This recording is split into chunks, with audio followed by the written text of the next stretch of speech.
Okay, well, I hope y'all, we'll see who comes back. The connection lost. Now, this happened to me last week, and you know me, I don't panic. It just rolls on. So we had a two-part series last week. So maybe we're going to have a two-part series today too. That's just the way it goes. Isn't life wonderful? Options. You have to have options, and you have to respond to your options because things that are going to happen in your life are going to happen. I did a post that.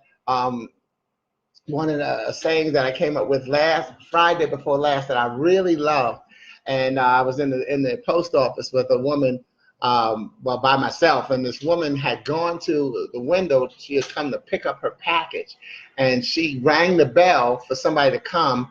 And after, she didn't wait maybe less than a minute, but since she didn't see anybody move, she went right to the next window and just signaled, said, "Does the bell work?" Because I think what happened maybe when she pressed the bell, she didn't hear noise. She said, "Does the bell work?" And then the woman behind the glass in the post office, she said, "No, you have to get online."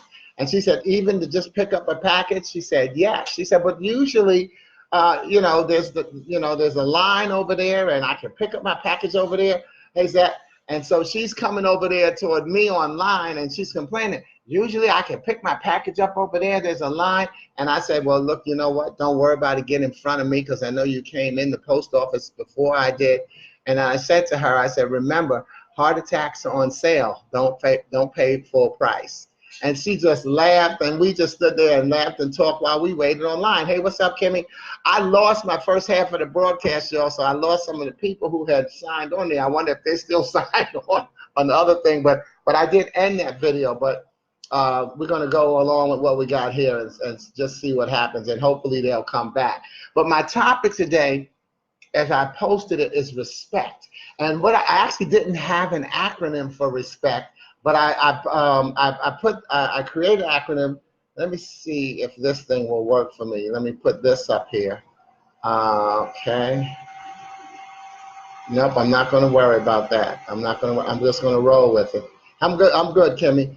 But the post office the worst. Yeah, former postal employee. But anyway, I created an acronym for respect that I could use on this broadcast. And here's my acronym for respect and how we're going to roll with it. Respect, RESPECT. Realize everyone sees, perceives, and embraces commitment and trust. In other words, when respecting somebody is recognizing that they have the right to see things their way. And that's why I put in the promo, everybody has said at some time or another, well, we're just going to agree to disagree. But do you really? In most cases, we only say that, but we don't really do it. If we disagree with someone, we then swing over to being upset that they don't come over to our side of the belief system. So in essence, we don't really agree to disagree. Sometimes we say that and then we continue to argue. But here's what I say to you is that in terms of how you can really agree to disagree is number one, recognize that people who are committed to their beliefs are just as adamant as you are to your belief. And so therefore what you want to do, and I see people putting comments, but they're not screaming down for me to be able to respond to you. Is that because I didn't make mine go? That's what happened. Okay. Okay. Good, Lisa, welcome back. Anyway, yeah, people who recognize that people commit to their beliefs are just as adamant as you are. So really what you want to do is recognize that you just have to sometimes hold your breath and listen to what their belief system is. Listen to their viewpoint, and then state yours, and then move on to the next topic. That's what agreeing to disagree is. Don't listen to what they say and they say, "Oh, no, but you're not looking at it this way," and try to convince them that there's another way of looking at it. You can't win every argument, and you can't decide that you're going to change somebody who it's not your job to change them. Even as a speaker, I always say I'm into the delivery, not the results. because I want to make sure that I'm delivering the right message, because today I might not be your messenger. Maybe you don't want somebody who looks like me, or who grew up where I grew up, or came from where I came. You know, you don't want to hear what I have to say. So therefore, I can't reach you. And I take that pressure off of myself whenever I have an audience, whether it's 2, 20, 200, 2,000. I don't put the pressure on myself of having to reach everybody. There are too many communication styles and people dealing with things in the audience for me to believe that I can reach everybody. So I reach who I was sent to reach. And I don't necessarily know who that person is until sometimes at the end of my speaking engagements, and even here on Facebook, you know, someone will say to me, and on YouTube when it reprints as well, they say, you know what, you were talking to me. I needed that message. And then I said, okay, good. That was who I came to reach. So therefore, hey, what's up, Kenneth? And what's up, Kat? Oh, thanks, Kathy, for coming back, because that broadcast got cut off. You know, so therefore, not worrying about reaching everybody, but reaching who I was sent to reach. So therefore, what's more important to me, and that's my second tip, is recognize I don't have to be right. I have to be sporty. That's how I believe. When we talk about it, agreeing to disagree, don't focus so much on being right as you're focused on being you. It's what you believe. Now, once you state what you believe and that person states what they believe, you have to recognize, you know what? They're not budging off of that. But you know what? I'm not budging off of what I believe, because it's a personal choice. But at least now we know the two viewpoints, and now we can move into deciding, well, I will respect that person. You know, if it's somebody I have to keep in my life, because you can also recognize that if you totally disagree with someone, you don't need to have them in your life, and you don't need to be in their life. There's nothing wrong with agreeing to separate as well. And that's not talking about just relationships. That's a business relationship, a love, romantic relationship, and a family relationship. Any kind of relationship you're in, if you are at such odds with the other person, maybe you don't need to be in one another's lives. And that's okay, because what you're going to be doing is bringing stress into one another's lives, undue stress. Because if I'm not going to budge from what I believe in, why do I need to keep hanging with someone who's really focused on trying to get me to change? And so vice versa. Why do you have to keep trying to make someone change when they have decided this is what they believe in? You know, to get off the cuff example is, I can't think of one. I can, but I don't want. I would want it to be so appropriate that it covers everything, and I can't. So I'm going to move on to what I have prepared. But that's why I say. So I don't worry about being right. I worry about being sporty. Even when you watch this broadcast, especially since it's taped, I can't take back anything that I say on this tape. You know, of course I could, but then I'd be a hypocrite, you know, and we see plenty of people doing that. We see it in our political system. You know, that's one of the places where it is the most. We see it in personal relationships. We see it in business relationships. We see it, you know, we see it in interpersonal relationships. Doesn't have to be romantic. It could be family. It could just be friends, associates. So we always see somebody wishing they hadn't said what they said, and we've been that person. So that's, again, why I say slow down. Listen to what somebody else has to say, and then decide, well, I agree or disagree, and then you can move on. Why stand there and argue with that person? So so that was tip number one. And tip number two is don't worry about being right. Concentrate on being you. And here's why, because tip number three is recognizing that we all have what's called the confirmation bias. Now, the confirmation bias is it's a mindset that when we believe in something, all we do now is look for examples to prove that we're right. See, we're looking for confirmation of what we believe in. So any kind of research we do, and you see it, that's why we have all the different news channels. They all say the same thing, but guess what? They researched a different source so that they can get their point across. Politicians do it, supervisors do it, parents do it, significant others do it, children do it. Yeah, people look for something to confirm what they believe, and once they have that, in most cases, they stop researching. I say, oh, I knew I was right, here's the proof, and then they stop searching. So the confirmation bias is something that we all have, and you really can't control it because you do want to feel right, But now we have to remember to take it a little further and recognize, okay, I found what the information that supports what I believe. Now, how much am I willing to look at the information that supports what someone else's need? And then what is someone else's believing? And what does that do?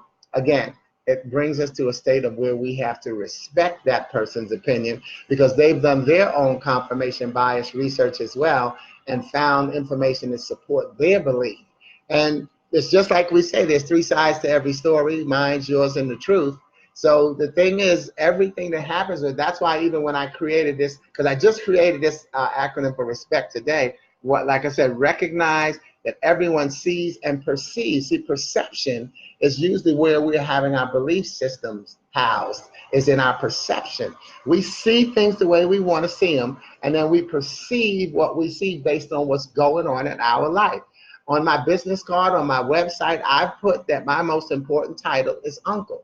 And even when I go in my speaking engagements, a lot of times I'll poll the audience by saying, oh, how many of you are from large families? How many are from the city, from the country, small families, older sibling, younger sibling? I go through quite a few categories, and of course I get aunts and uncles, and I say to them, don't you see all the different perspectives now that we have seated in this room looking at the same information?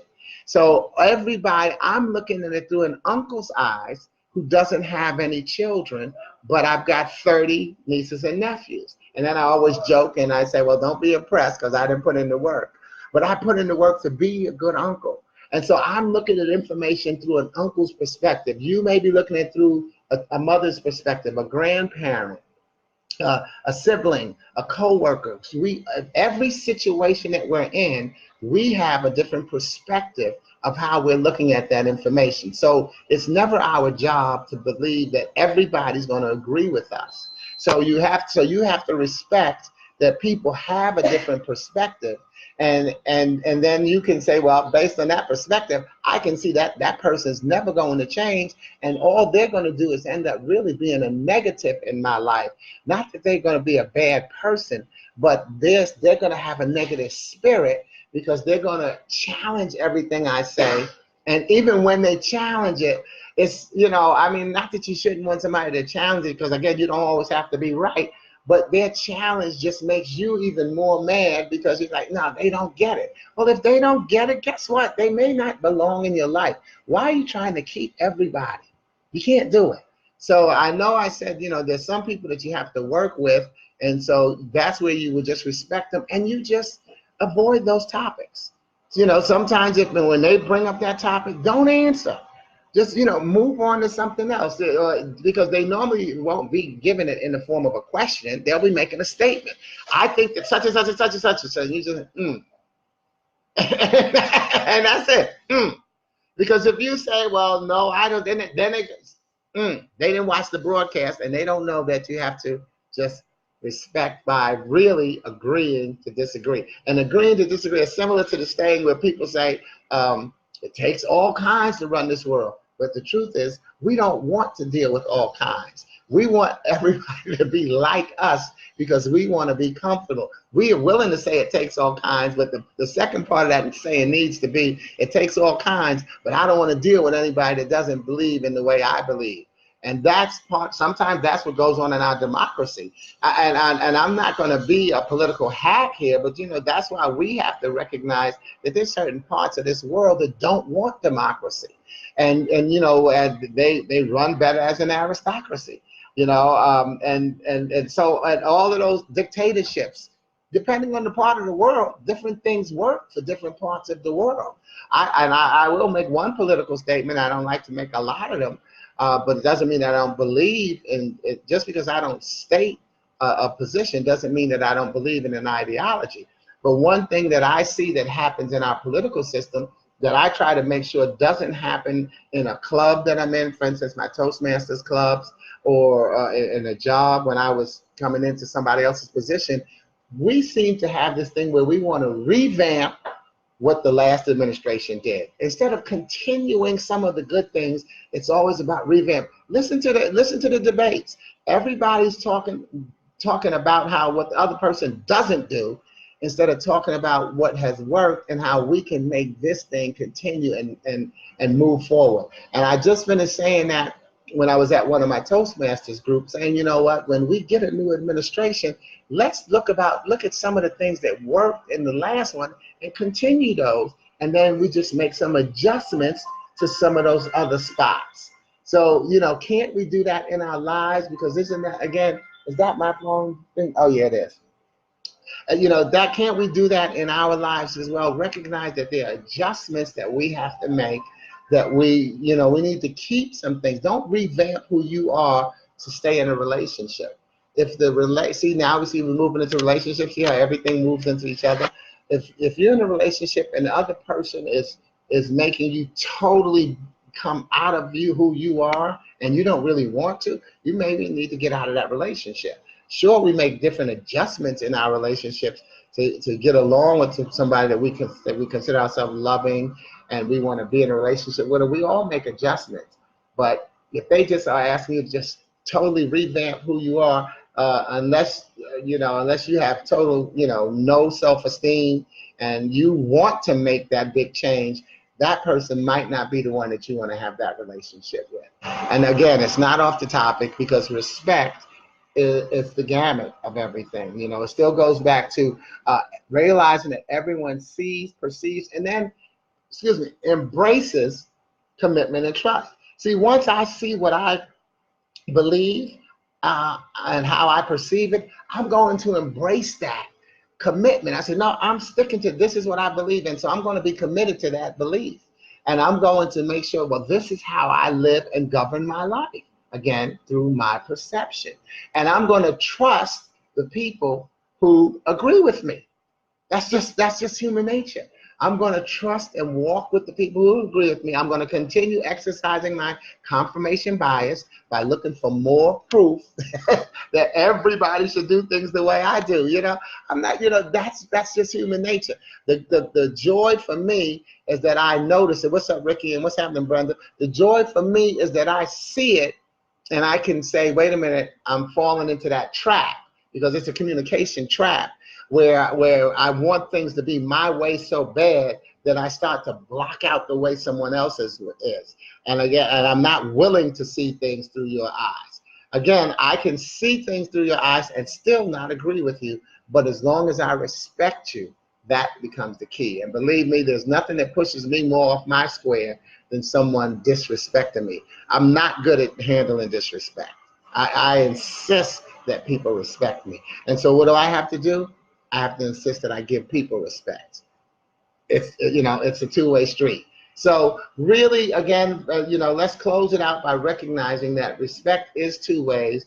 Understand that everybody has their right to see things and through their perception. So how do you see yourself? How do you respect you? If you respect you, guess what? It'll be real easy to respect other people, because you can actually now see, well, you know what? I believe in this so strongly. Wow, I understand why they believe in what they're believing in so strongly. I have to respect that. And they're not going to talk me out of what I believe in. I'm not going to talk them out of it. Let's respect one another. If they're not attacking me, if they're not hurting me and my lifestyle, then I can go on and live with that person, because I don't have to get rid of every single person in my life. I just have to make sure that I get rid of people that I don't need to stay there, because they bring in a negative spirit to my life. They're not always bad people, but they have a negative spirit through their fear. That, sometimes people who are afraid for you, oh, don't do that, I think this is going to happen. That's a negative spirit. And when you're trying to go forward, that's like when I decided to become an entrepreneur, people are saying, the entrepreneurs say, oh, that's that leap of faith. You shouldn't do that. You should leave your job. That's a fearful spirit. And it's really a negative, that's a negative person.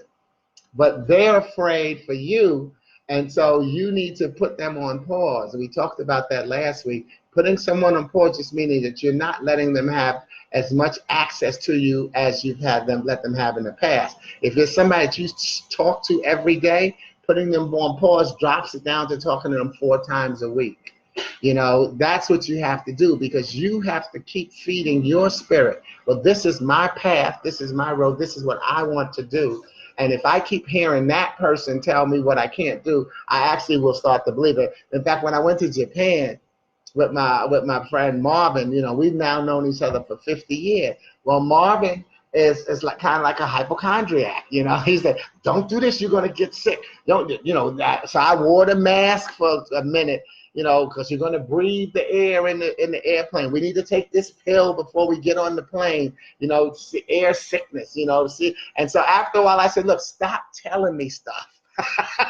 I said, because I don't get sick like that. That's for I don't get sick. And so therefore, I don't need to know it. But if he tells me it, I had to do it, because then if I didn't do it and something happened to me, I said, see, you should have listened to him. I said, so just don't tell me.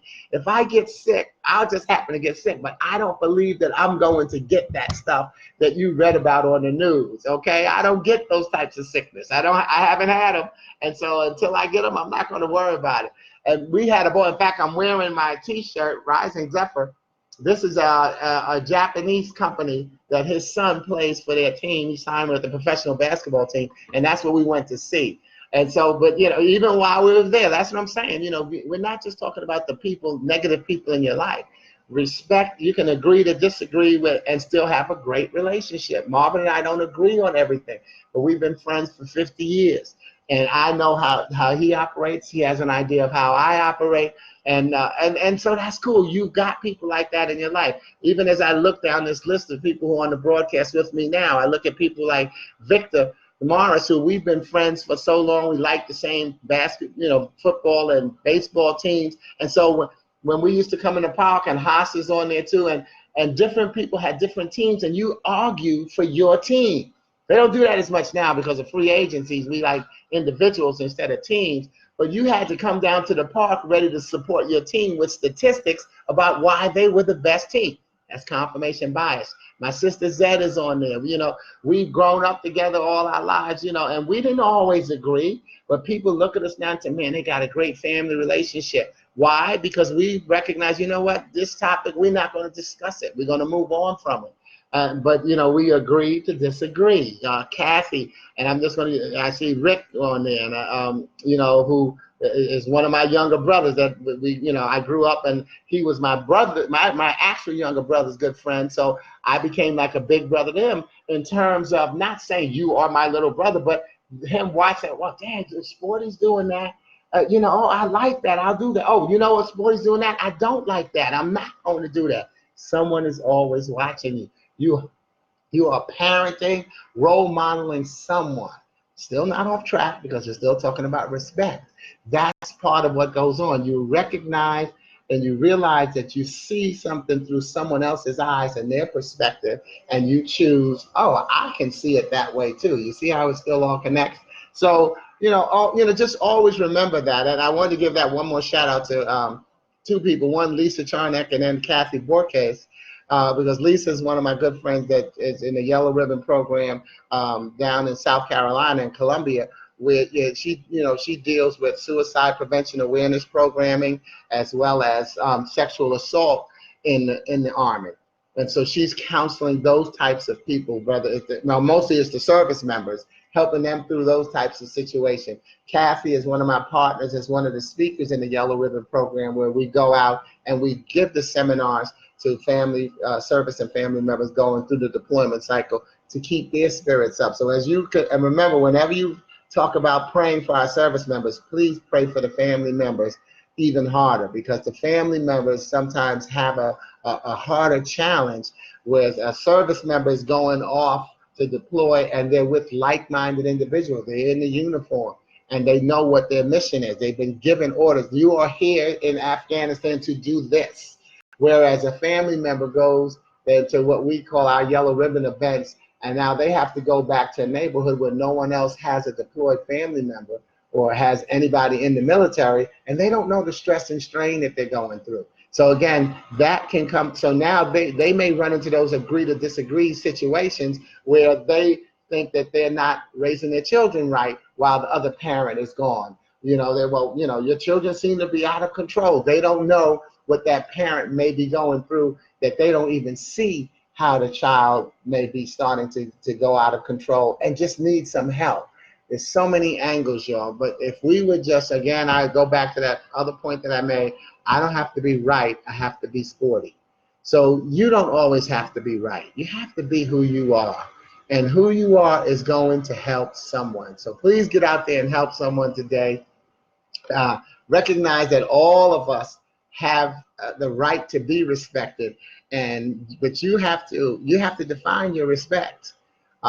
You've got to know what your tipping point is. How far will you let someone go before you finally say, you know what, this person is disrespecting me. I have to get them out of my life by walking out of theirs. It's about you. Take charge of your life. Life is about going from one puzzle to the next. We're either a small, medium, or large piece of every puzzle in our family, social, and business interactions. But no matter what puzzle piece size you see yourself as, without you, the puzzle is incomplete. So recognize that that's what I call the top line. How I feel affects other people. And that's why I named that my company that. So recognize that all of us are important pieces of the puzzle. How we feel will make a difference whether or not we're going to give respect or receive respect. And sometimes recognize that you are the middle piece of the puzzle, which means that you have to be patient, because how do we put a puzzle together? From the outside, and we build toward the middle in most cases. So you are that important piece of your puzzle where everything that's going on in your life is coming to you. Start to recognize what's coming to you from this side that you can respect and respects you. Then see what's coming from this side, what you respect and what respects you. Because you have to be surrounded with respect and the right types of people to make you shine the way you were sent here to shine. And that, again, as we close it out, is part of God's love undoing everything. All the negativity in your life can be undone by recognizing that God can help you keep it together. Thanks for keeping it together this week with me on Glue Wednesday. I'll see you next week. And always remember, you can always send me, whether it's in this thread or in the message, what topic you want me to cover on Glue Wednesday, because I can make us keep it together on every single thing that we have. So this broadcast is over. Thank you. God bless you. I'm going to look through the stream and see if there's any questions that I might be able to answer while I'm in the moment. Okay. Kathy, how fortuitous for me. I'm the person you need to reach. Oh, thank you. Well, yeah, because you don't always know, but always recognize that every single time you deliver a message, it's going to be reached. It's going to reach someone. In fact, those of us with a spiritual background recognize that the Bible says, throw the seeds, don't aim them. And it guarantees that all of your seeds will not land on fertile ground. It doesn't say there's a good chance. It guarantees that when you throw your seeds, in other words, when you share your message, some will land on hard ground and no one will listen to it. Some will land in the thorns, and as they start to grow, the thorns will cut them off. Some will land on shallow grass, and then when the weather gets bad, they'll get washed away. And it actually gives you only the fourth option, is that your message will land on fertile ground and give a harvest 2 and 3 and 7-fold. So that's the same way it is with your life.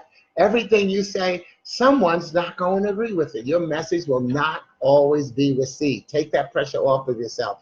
But when you find out who you've reached, you can be thankful. So thank you, Kathy, because I know we haven't had a chance to work together as much as we want to, but she's one of those people that we have a good spirit that's working with ourselves toward helping the families. Kimmy, it's good to see you. And whatever you said, that's right, so true. Y'all got to recognize that sometimes I don't see when you say that where it comes in the broadcast, but I'm glad that it made it through. Lisa, always a blessing to hear and talk with you as well. And Zet, okay, all right. Who else I got? Kimmy. Okay, so I got all the comments that I needed to answer on the live broadcast, and that's a wonderful thing. Hey, Curtis. So welcome back. God bless y'all. See you on the Glue. Deuces. Ciao.